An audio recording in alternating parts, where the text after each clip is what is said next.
ஆண் இல்லாத பெண்ணோ பெண் இல்லாத ஆணோ தனியா சமூகத்தில் இயங்க முடியாதுங்கிற தத்துவத்தை புரிய வைக்கிறது தான் அர்த்தநாரீஸ்வர வடிவம். பிருங்கி முனிவர் அப்படின்ட்டு ஒரு முனிவர் இருந்தார். அவர் ஒரு சமயம் சிவ தரிசனத்துக்காக கைலாசம் போறார். கைலாசம் போய் சிவனை பார்த்துட்டு சிவனை வணங்கி சிவனை மட்டுமே பிரதட்சணம் வந்தார். பக்கத்துல இருந்த அம்பாளை மதிக்க கூட இல்லை. அம்பாள் பார்த்தா, என்னடா இது, நம்ம இங்க உட்காந்துருக்கோம், நம்மள ஒரு பொருட்டாவே மதிக்க மாட்டேங்கிறாரே இந்த முனிவர்னு போய் சிவனுடைய மடியில உட்காந்துட்டா அம்பாள். அப்ப முனிவர் என்ன பண்றார், ஒரு வண்டு வடிவம் எடுத்து அம்பாளுக்கும் சிவனுக்கும் நடுப்புல இருக்கிற ஒரு கேப்ல மறுபடியும் சிவனை மட்டுமே பிரதட்சணம் வந்தார். இப்போ சிவனுக்கே கோவம் வந்துடுத்து. முனிவரை சோதிக்கிறார். தன்னுடைய ஒரு பாகத்தை அம்பாளுக்கு கொடுத்து அர்த்தநாரியா காட்சி கொடுக்கிறார். அப்பவும் முனிவர் விடல. அம்பாளுக்கும் சிவனுக்கும் நடுவுல நோண்டி ஒரு கேப்பை உண்டு பண்ணி வண்டு வடிவத்துல மறுபடியும் சிவனை மட்டுமே பிரதட்சணம் வரார். இப்போ அம்பாளுக்கு கோவம் வந்துடுத்து. பொம்பநாட்டினா அவ்வளவு துச்சமா அவங்களுக்கு. அதனால உங்க அங்கத்துல ஒரு பொம்மநாட்டி, அதாவது உங்க தாயார் மூலமா என்னெல்லாம் பாகங்கள் உங்களுக்கு வந்திருக்கோ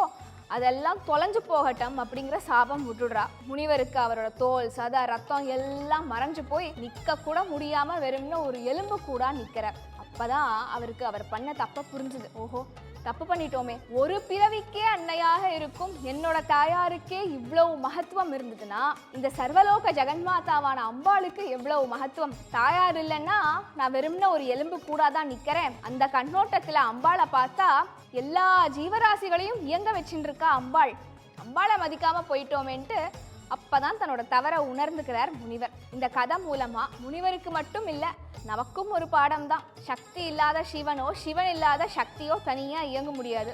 மேலும் அந்த சக்தி இல்லைன்னா சிவனாலையும் இயங்க முடியாது.